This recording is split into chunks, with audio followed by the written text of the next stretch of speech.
Welcome to Mysterious Goings On. I'm Alex Greenwood.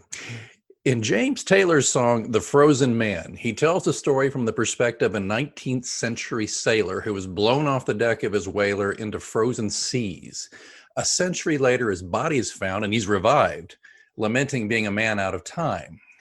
Quoting from the song, not singing, I saw my wife and my daughter, and it seems so strange, both of them dead and gone from extreme old age. I know what it means to freeze to death, to lose a little life with every breath, to say goodbye to life on earth, to come around again. Lord, have mercy on the frozen man.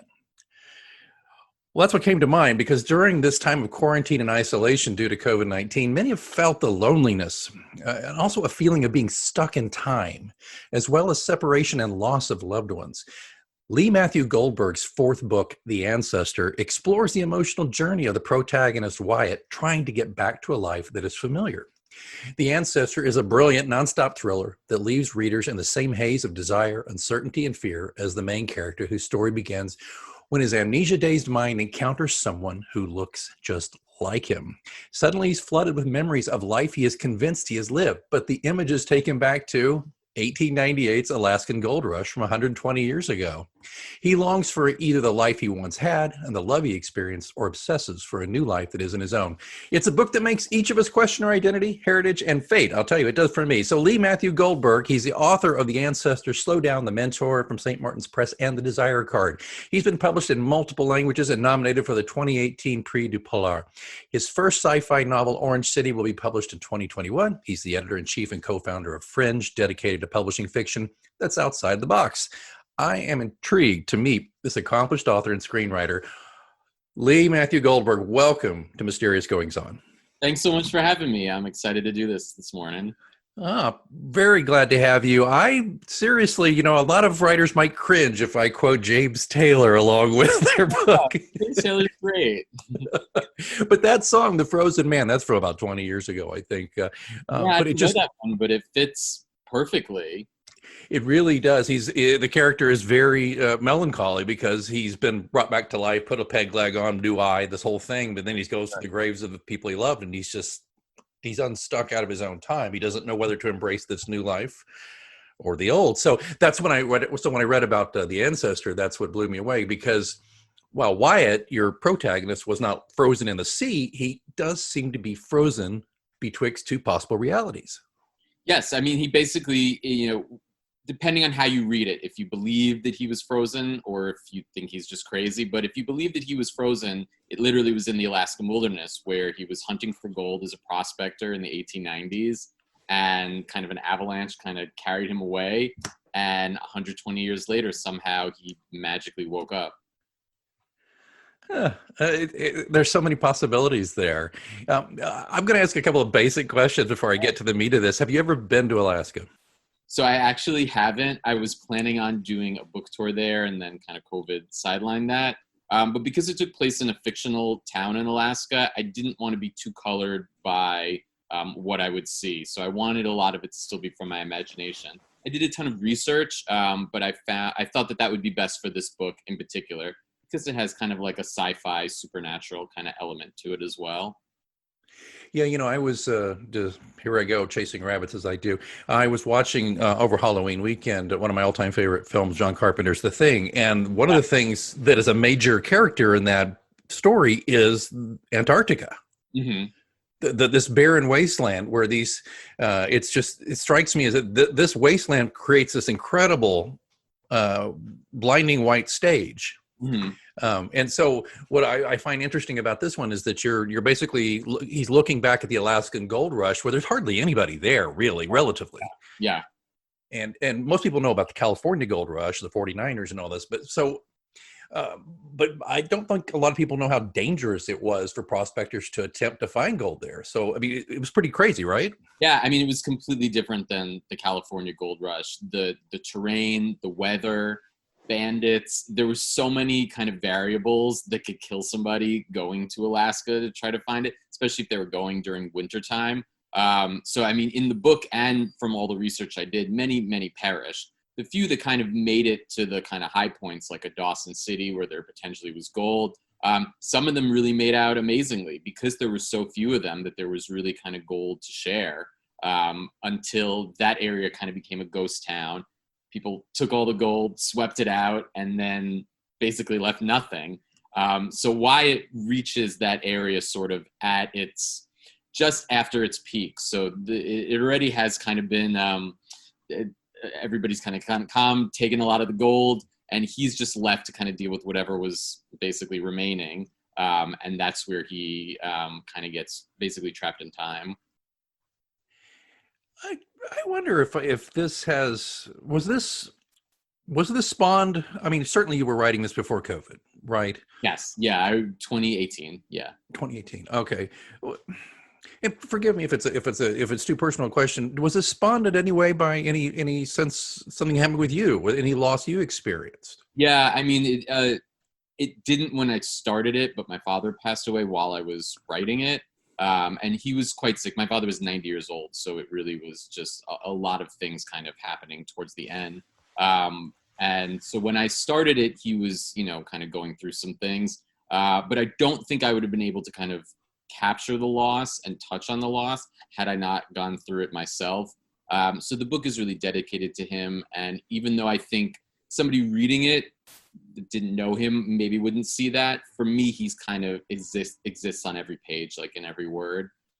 So it's really exciting for me to have it out there as kind of a testament to him, even though he was not like a prospector or had any connection to Alaska at all. He just appreciated a good story, and I think he would have really loved it. My regular listeners to the show know that my grandfather was a writer for 50 years. He wrote Westerns, historical fiction, and I was very close with him. He's one of the reasons I'm a writer myself. And he had passed about 17 years ago, and I had found that he has been making appearances in my work ever since, and I didn't even know he was until I read it later.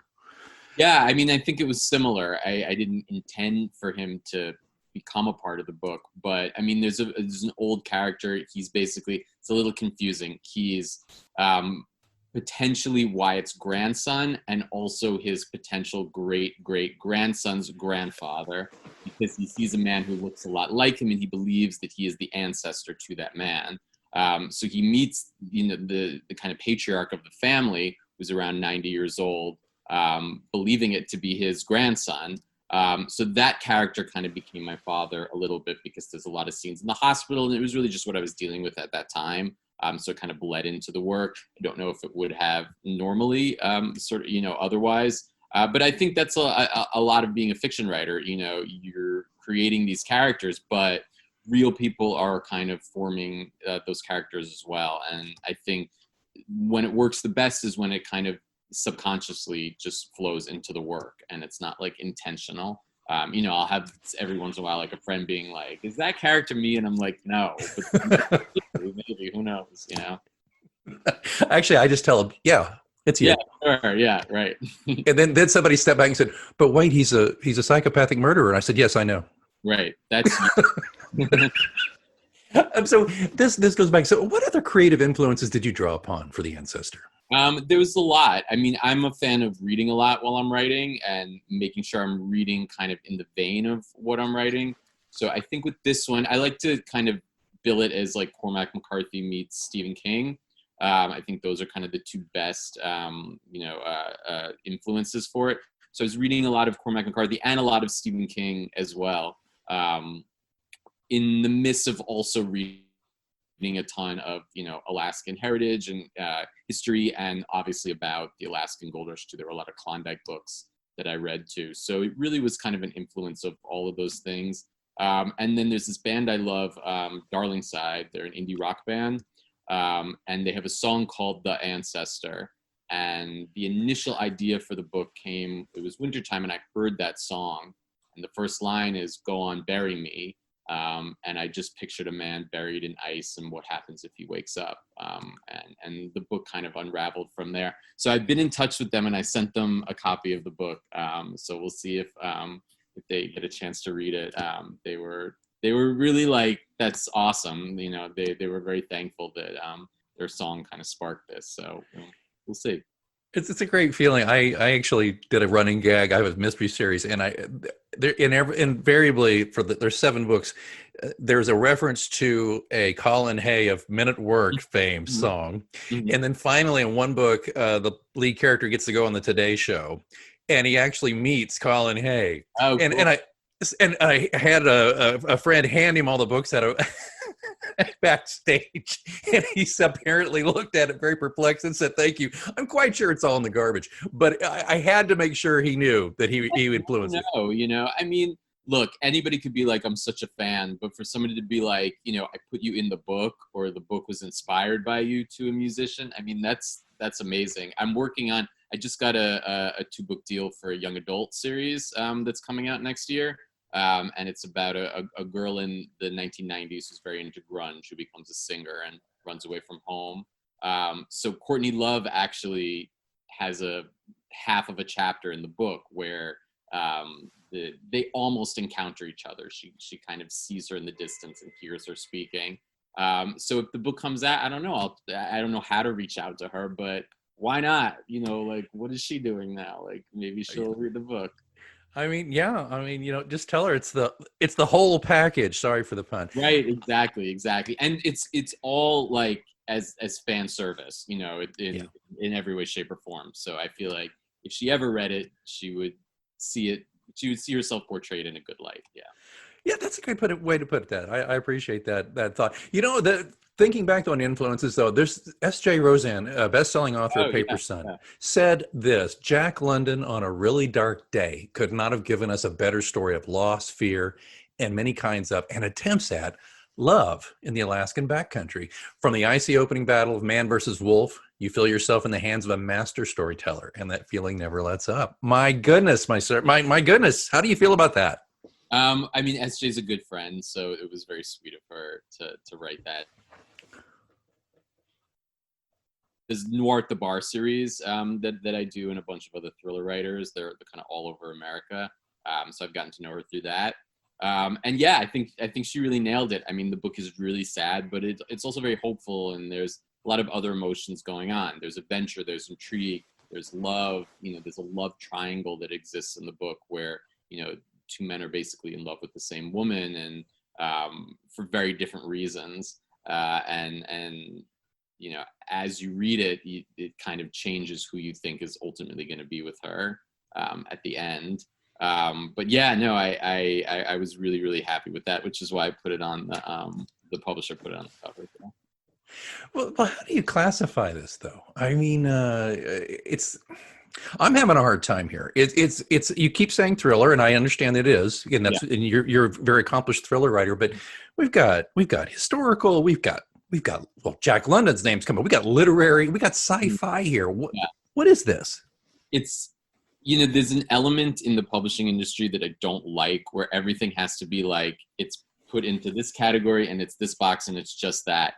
And when my agent tried to sell this book, a lot of the big publishers, the big 5, they liked it a lot, but they didn't know how to classify it. So they didn't know. It was like their marketing person was like, well, we don't know what to do with this.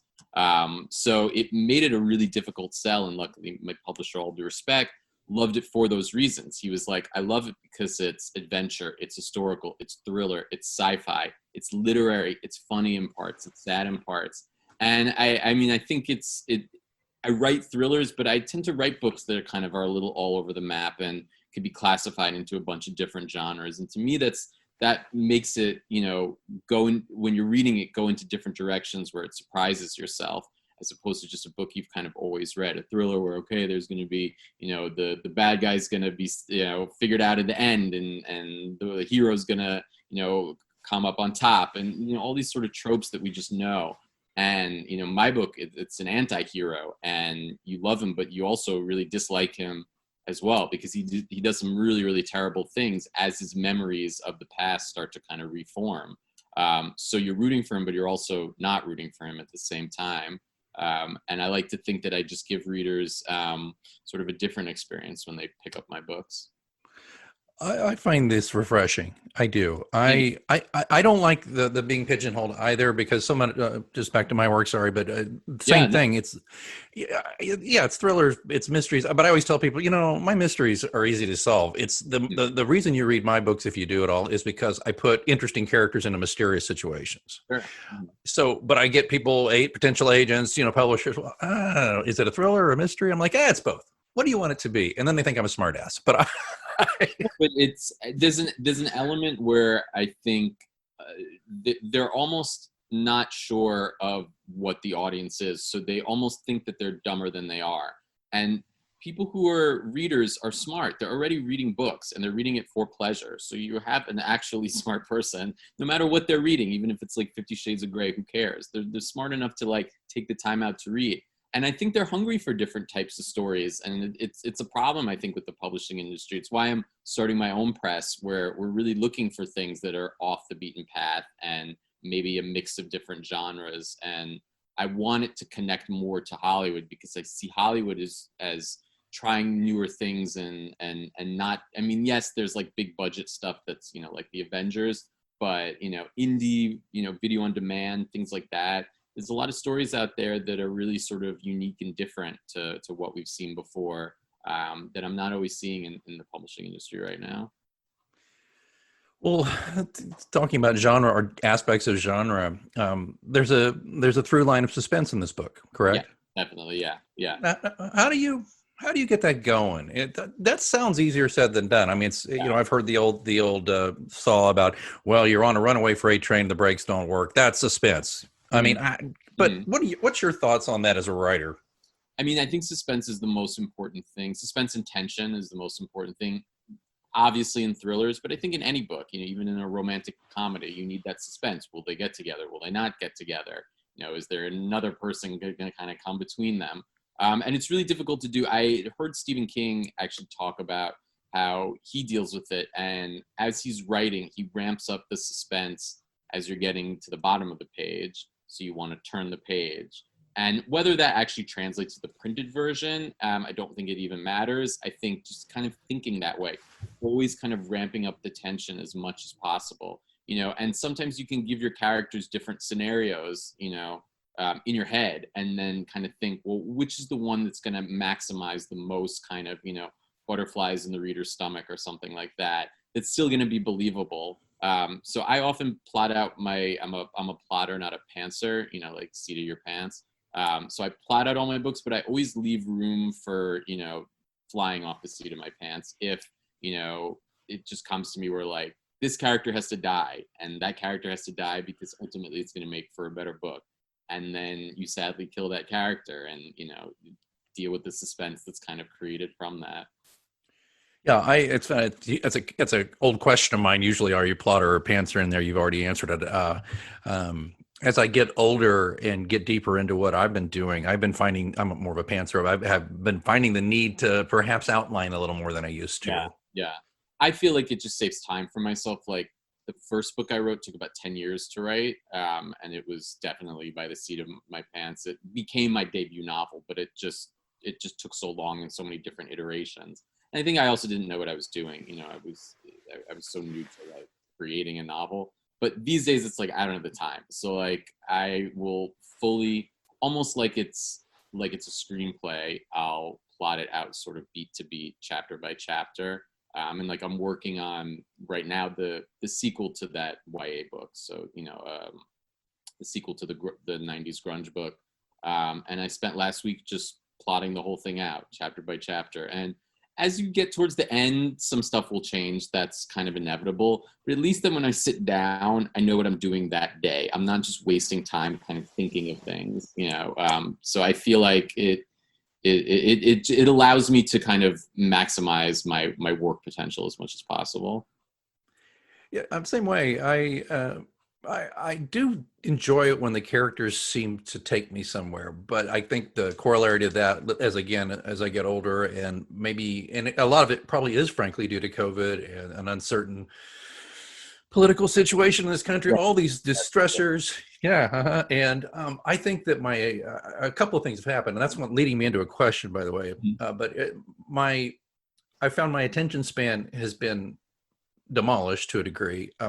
I find it very difficult even to read lately, and I think that, and actually I found out that's fairly normal for a lot of people. Yeah. People are too on edge. They're too tense with everything. Mhm. But then, unfortunately, and see, this sounds like I'm making all these excuses that my late grandfather would have been like, sit down and put on your egg timer and write. That's what he would say. But I'm having a tough time finishing up. I've got a book that's completely 6 months late, and it won't be finished by the end of the year. It's just not going to happen. It's not working. So I wanted to ask you about that. How are you faring as a writer and a creative during COVID? Yeah. Actually really great. All right, we're done. Yeah, I don't know. For me, it's been like the opposite. It's a way of escaping all this. So like, I oftentimes when I write and I'm really into something, I like leave my body. So I just go away for like 3 or 4 hours. So I mean, in the height of this, and like I live in Midtown New York City. So at the worst of it, in March, April, May, where like the city was like on fire. For me, it was just a way of escaping all that. I would just go, and I was working on a separate book that I finished. And for 4 to 5 hours out of the day, I had a break from everything. And I mean, I don't have children, so I think that helps too. I think, then I would not have 5 hours during a pandemic. You would not. Focus, so I think that's allowed me to do it. But yeah, for me, it's been an escape, and I've gotten actually a lot done. I've just taken about 2 months off. I took just a break from writing, and I left the city and I got a place on the beach and just kind of escaped for a while. So that was really, really great. But then I came back like so hungry to start writing again. Like I miss it. And for myself, like I get a little depressed if I'm not writing. Yeah. So I always have to be at least working on something like in my head. Like it's just the way my brain works. But I've heard from a lot of writer friends who've gotten zero done and have been unable to read. And I think like, these times you just have to allow, you can't beat yourself up about it. We're in a really crappy, terrible time right now. And however you get through the day, and give yourself some type of like happiness or whatever is a successful day. And if that's writing right now, that's great. And if it's not, you'll write again. I think to like, flagellate yourself over not getting something done right now. It's just not fair. It's not fair to yourself. Thank you for saying that, by the Yeah. way. Not just for me, but I have multitude of listeners who've connected with me, same thing. Although a few, like yourself, it's their escape valve. And I'm trying to work towards that. It's so funny, you're talking about where you live. I was in March, third week of March, I was supposed to be at a conference in the financial district. Hmm. Yeah, and it was all the way up to the week before the organizers, the international conference for my day job. We're not doing this. We'll get back to you.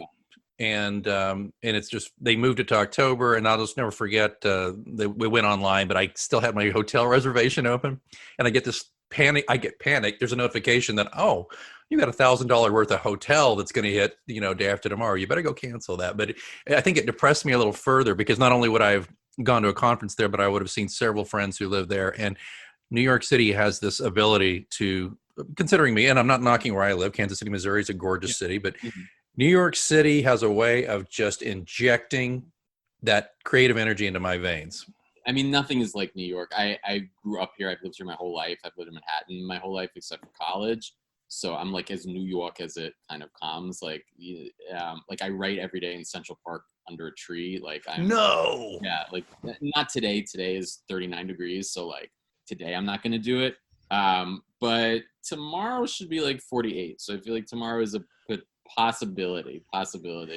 And then it's like 60s for the rest of the week. So I'll definitely be in the park. But yeah, New York has such an energy, and like, I mean, I love leaving, and I'm a little bit of a country mouse in some ways as well.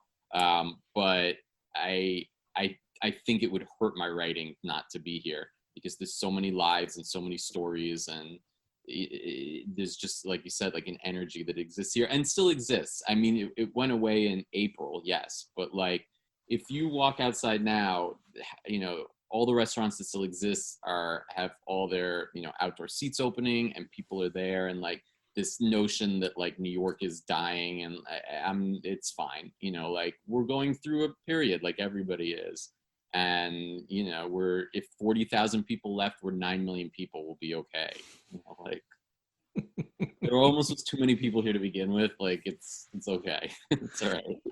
And I'm such a cliche, but I just everything from the slice of pizza to Central Park, though. I cannot tell you, and not to get off too much on this part, but just can't tell you just how I won't say it changed my life, but just how it changed my perspective when I actually set foot in Central Park. Yeah, it's the most. I get so much like it like feeds my soul. And it's always weird for me in winter when I'm not there regularly because it's literally my office. So like I'm there like 3 to 4 days a week, and I can give people tours. Like I mean, I know Central Park like the back of my hand just because I'm there so much. But it's a magical place. Look, it's a city like we said with 9 million people, and it's pavements and it's garbage on the streets sometimes, and it could be dirty. And then you go to Central Park and it's just this like woodland paradise that exists. That's a couple miles one way and a couple miles the other way. It's huge. And yeah, I mean, I dedicate all my books at the end in the acknowledgments to my tree. Yeah. Yeah, that's fantastic. I love that. So let me ask you quickly, as we're getting into our final moments here. I know you want to get back to your tree, not today, but tomorrow. But tell me about Fringe. What's this all about? Yeah, so I mean, we've had to kind of postpone it a little bit. Originally, it was coming out this year. We were going to launch, and obviously, I just made an executive decision to not launch it during COVID, just because why, So what Fringe is basically is we're kind of books off the beaten path. I wanted, do books that maybe a mainstream publisher would be like, we don't know how to market this. Those are kind of the books for us. Almost like if David Lynch wrote books, which he does, but like he wrote fiction books. Like that's kind of what I'm looking for. But then also I'm very, kind of trying to plug myself into Hollywood and forge a career in that way as well. So I want all of the books to have potential to become movies or TV series. So we've partnered with they're the script pipeline guys and the book pipeline guys. They've had a competition series for about 15 plus years in the industry. And movies have come out of it. Like the Snow White movies came out of somebody who won one of their things. So they've had multiple sort of successes that they fed through a pipeline. So all of our books will be kind of passed through their pipeline, and they have a special Fringe category they're going to do every year. They're about to announce actually the winner of this year, and we'll have a close first look at it, likely to publish all of those winners. So it's a cool kind of partnership that I feel like is happening in the publishing world and the Hollywood world that are kind of merging together. And that being said, we just have to delay everything. So the goal now, I'm thinking, is the beginning of 2022, just to be safe. Are we looking at strictly aged manuscripts when you start looking? No, I would like writers that necessarily aren't like a debut author, that have some kind of like, because I think to really have a successful book these days, it's equally the publisher and the writer putting forth that effort publicity wise. So I want to work with people that are either eager to put in sort of, money and stuff to really publicize the book, or just are known sort of well enough. So like I'm publishing, it's a great author, my friend Margot Berwin.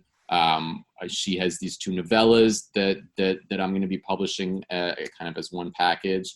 And her first book that came out with Random House a couple of years ago. There was a script for Julia Roberts who was interested at the time. So I want to work with people that have some kind of connection to the industry. And I'm debating now sort of how heavy to put sort of e-versions versus, print versions.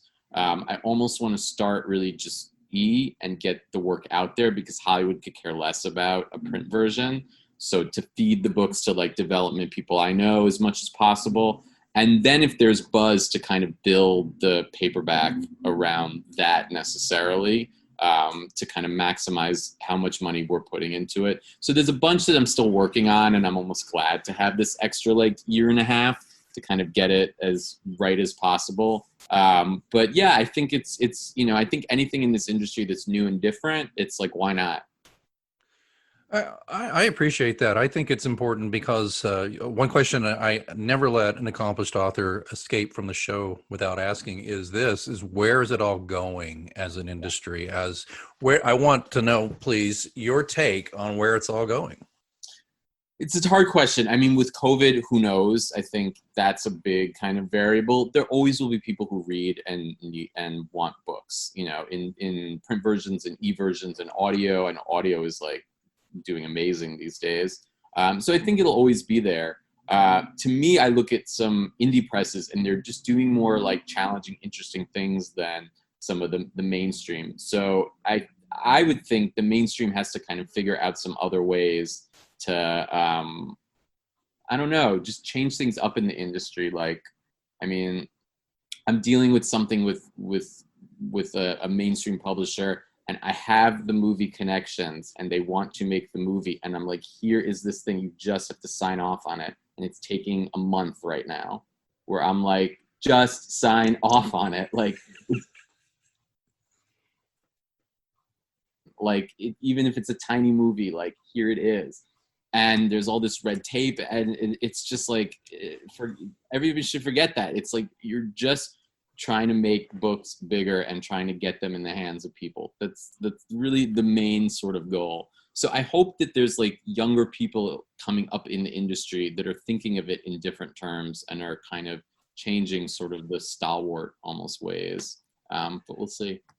Yeah, and I love that Netflix is apparently not afraid to take a lot of risks on a lot of titles. Yeah, Netflix, I think, off of a Reddit story, just paid $1 million to authors to make a series off of a short story. They have, they're in the industry, but still, it's like, why not? And Hollywood's really looking to writers, especially novel writers these days, because we know how to tell a long form story. So it translates very well to TV. So all of a sudden, we're like hot commodities, especially because they could pay us nothing, which is a lot for us, and nothing for them, and potentially really get something to come out of it. So all of a sudden, we're like, the unicorns in the industry that people want to compete with. So we'll see. So am I hearing this right? Maybe Hollywood doesn't treat the writer like something stuck on the bottom of their shoe anymore? I think they do, but I think, at least for like a novelist, it could potentially really be actual money that could change your life, where that's very hard in terms of a book. Your book has to be like on another level for it to really be that, where Hollywood could just buy up the property even if they don't make it and throw you some money, and like that's like really amazing money. So it's just changed my way of kind of looking at this industry. I'm looking at a book as the starting point, and then almost like the root of the tree, and then what could grow from that.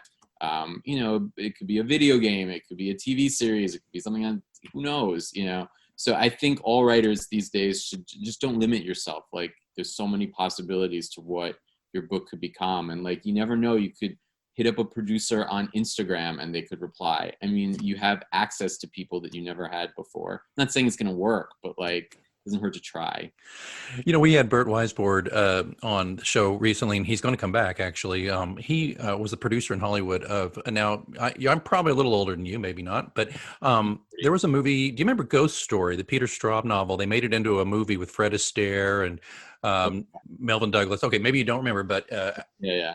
Alice Krige. It was in the early 80s. I was a little boy, of course, when it was on, but it was a pretty successful film. He also did a film called Raggedy Man with Sissy Spacek. He was a producer, and we had him on, and he discussed how he produced a lot of stuff in Hollywood, but now he felt that, from his experience, and now he's older than us, that the writers were not getting their due, and he viewed himself as being a producer who was friendly to writers, and he just saw that was less and less the case, and so he's retired from Hollywood and now has a successful thriller couple of series going. So it's interesting to me, and I think for regular listeners to hear your perspective on how it is now as somebody young, up and coming, so to speak, compared to Burt, who is kind of doing a kind of a Lion in Winter aspect of his career. I mean, I think it just gives your career like more arms, like sort of, why not, and that's how I've thought of it. Again, it's just like, why limit yourself, I only write this, like, you could write anything. I know that it's that industry is very, very hard to break into. I think it's even harder than, publishing industry to break into, which is impossible in and of itself. But to really become a successful screenwriter, yeah. But the difference as a novelist going out there is you're not just some like random person who everybody's written a screenplay in LA. You're a dime a dozen. But you have a novel out there, it's a physical thing that's actually published that you could they won't take the physical copy, but you could send them the PDF connected to it. It just makes you different. And I've gotten the runaround out there multiple times where people love me and then they ghost me and I never hear from them. And then a year later, I have another project and they love me again. So I'm not saying in any way, shape, or form it's perfect. I'm just trying to figure out a good way to bridge the two industries because they're so closely aligned that they should be connected more. You shouldn't just deal with like a book to film person that works at a company that maybe has a connection to your publisher. Like you should be able to connect all these things and meet these people and, be your own agent for, I don't know. I think it's just like losing all these middle people maybe. Yeah. Well, yeah. And, writers listening, here's the takeaway right here. I think, passivity will get you nowhere. Yes. Yes. Do not be the frozen man here. You've got to create a platform for yourself. You've got to make a little noise. Don't be an idiot. Don't go out there with stuff that's not any good. But when you've got all your stuff together, make a plan and get out there. And I love your analogy, having all these different arms going on, all these different things happening. That's one reason I started a podcast 5 years ago is like, I want to reach different people. Yeah. I mean, again, there's so many ways, like here you're in Kansas City and I'm in New York and we're having a conversation. We live in a time these days where there's so many different ways to kind of be connected and have access to each other. I like to think of myself too, like I just hustle every day. I'm just always hustling. I'm a hustler. I'm a writer, but I'm really first like the business end, the hustler. So I'm just always trying to like throw everything at the wall and then hopefully some things stick. And if you do it on that kind of level, when something that you love doesn't stick, it hurts a little bit less. Cause I've had that too, where like a project just kind of fell through and you're like, oh, but then if you have another one that you're working on, you're like, okay, I'm just going to put my focus now on this one. And hopefully that's going to be the one. And the great thing about writing novels is that novel always exists. 20 years later, somebody could be interested in it there's some author I just saw, he's like on my Facebook feed. I think his book came out 30 years ago and now it's going to be a TV series. Somebody contacted him after reading it in quarantine, so you never know. You do never know. Lee Matthew Goldberg, should we go to leematthewgoldberg.com to learn more about you? And exactly. Do we have links to where to buy your books there? Yes, there's links to all my books, any press I've done, and any sort of upcoming events that I have, which is not that many because, But you could find out all the information about me there. And if you're in New York City and you see somebody furtively scribbling into a notebook under a tree, that may very well be. Yeah. If you happen to be in the 70s in Central Park, it's a good chance with me. Hey, Lee, thanks so much for appearing here on Mysterious Goings On. I've really enjoyed meeting you. Thank you so much, Alex. This was a pleasure to do, and I hope you have a great day. Yeah. Folks, I'll just leave you with this. Lord have mercy on the frozen man. We're all frozen men and women to a degree, but I think we can escape just like Leah suggested. And I suggest you escape into the Ancestor. I'm going to. No joke. Gonna do it. I'm intrigued. It's got all the elements that I really enjoy. Be sure to check out mgopod.com for the show notes. There'll be a link to Lee and probably a book cover picture and a picture of his mug up there too. And I hope you'll check that out again on mgopod.com. So, I'm Alex Greenwood. Until next time, keep reading.